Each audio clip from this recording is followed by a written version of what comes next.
दुख पे दुख छाए हुए थे। 2 साल तक किसी भी लड़की को इतना दुख नहीं मिलना चाहिए। अगर कोई और होता तो मुझ जैसी को अनाथ आश्रम भेज देता, लेकिन मेरे माँ बाप ने मेरी इतनी बुरी हालत होते हुए भी मुझे नहीं छोड़ा। यही एक कारण था कि मरना चाहते हुए भी मैंने अपने जीवन का अंत ना करने की सोची। मैंने पूरी तरह बिस्तर पकड़ लिया था। खाना पीना सब कुछ मुझे बिस्तर पर ही करना पड़ता। मैं अपनी माँ से कहती मेरे खाने में कुछ जहर मिलाकर दे दो ताकि मैं उसे खाकर मर जाऊं। मेरी माँ कहती कि मैं उनके जीने की एकमात्र वजह हूँ। अगर मैं मर जाऊंगी तो उनके जीने का क्या फायदा होगा। मैं अपने पिताजी से पूछती कि मैं कब ठीक हो जाऊंगी और दूसरों की तरह सामान्य जीवन कब जी पाऊंगी।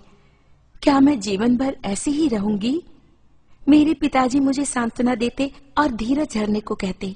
उनकी खातिर मैं भी चाहे जितना भी दर्द होता सहन करने लगी थी। कभी कभी तो दर्द हद से ज्यादा बढ़ जाता।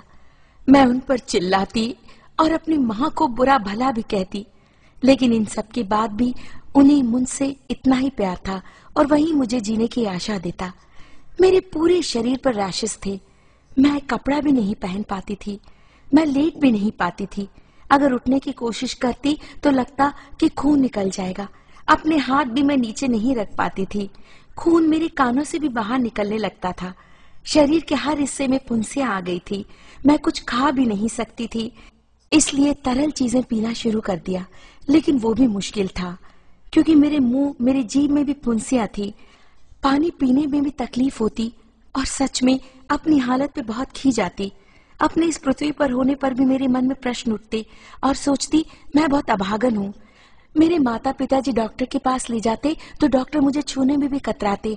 एक छड़ी से मुझे छूते तो जांच पड़ताल की बात कहते कुछ भी कहा नहीं जा सकता। दवा देते लेकिन भरोसा नहीं देते थे। मैं बहुत देर बैठ भी नहीं सकती थी, लेकिन अब आराम से बैठ सकती हूँ और इसकी वजह है प्रभु यीशु की दया। आज इस तरह कपड़े पहन पा रही हूँ, वजह है हमारे परमेश्वर। 4 सालों से मैं कोई ढंग के कपड़े नहीं पहन पा रही थी। कभी कभी हताश होकर कोई पोशाक पहन भी लेती तो उसे उतारने में मेरी माँ को बड़ी परेशानी होती, क्योंकि कपड़ा शरीर से चिपक जाता और कपड़े निकालने वक्त चमड़ी भी उधड़ जाती। कभी कभी उन्हें कपड़े काटने पड़ते ताकि चमड़ी ना उधड़े। तब हमें किसी ने लव ऑफ जीसस मिनिस्ट्री के बारे में बताया, जहाँ जो हर शनिवार को होती है। दूसरे दिन सुबह मुझे उठाकर मेरे माँ पिताजी मुझे गिरजाघर ले गए। भीड़ को देखकर मैं डर गई। उतनी भीड़ में मुझे बड़ा अजीब सा महसूस हो रहा था। लोग मेरे पास भी नहीं बैठते थे क्योंकि बदबू बहुत थी।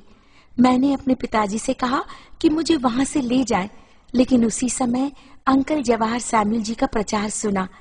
कह रहे थे कि थोड़ी ही देर में हम प्रभु की आत्मा और उसका रक्त अपने में उतरते पाएंगे और हमें रोटी भी प्राप्त होगी। उस समय मुझे चमत्कारी आत्मा मुझ में प्रवेश कर रही है ऐसा लगा।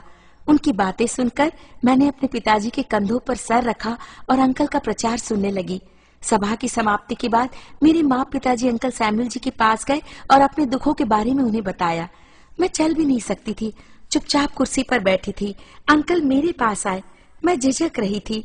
उन्होंने अपने हाथ मुझ पर रखे और मेरे लिए प्रार्थना की। मेरा शरीर इतनी सड़ी हुई हालत में था कि कोई डॉक्टर उसे नहीं छूता। शरीर से बदबू आती, बहुत बुरी बदबू आती। शरीर से पीप और खून बाहर रिस रहा था। मुझसे अपनी ये हालत बर्दाश्त नहीं हो रही थी। अपने आप से मुझे घिन आ रही थी। 2 साल तक मैं ऐसी हालतों से गुजर रही थी। अंकल सैमुअल जरा सा भी नहीं झिझके। ये भी नहीं सोचा कि ये रोग कहीं उन्हें न लग जाए।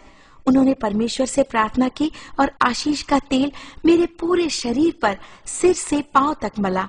आज तक किसी को मेरे शरीर को छूने की भी हिम्मत नहीं हुई थी। आज इन्होंने पूरे शरीर पर तेल मला, प्रार्थना की। मेरे मन में विश्वास जागा और इसी विश्वास और खुशी के साथ मैं घर लौटी। 3 दिनों में ही चंगाई नजर आने लगी। न जाने कितने डॉक्टर के पास गई, न जाने कितनी दवाइयां खाई, लेकिन अब तक कोई फायदा नहीं हुआ था। लेकिन जब अंकल सैमुअल ने मुझे छुआ, मेरे लिए प्रार्थना की, तेल मेरे शरीर पर मला, तो 3 ही दिनों में मुझे चंगाई मिली। ये एक चमत्कार था। धीरे धीरे फुंसियां कम होने लगी, सारी खुरदरी चमड़ी निकल गई। नवजात शिशु की चमड़ी मेरे शरीर पर आ गई। पिछले 2 सालों से मैंने आईना नहीं देखा था। चंगाई के बाद मैंने खुद को आईने में देखा। मेरी खुशी की सीमा नहीं थी। मैं बिस्तर पर खुशी के मारे इधर उधर लौटने लगी और प्रभु को धन्यवाद कहा। इतनी खुशी और शांति मुझे अब तक नहीं मिली थी। मैं खूब पढ़ूंगी और प्रभु की सेवकाई करूंगी। मैं कभी नहीं भुला पाऊंगी प्रभु के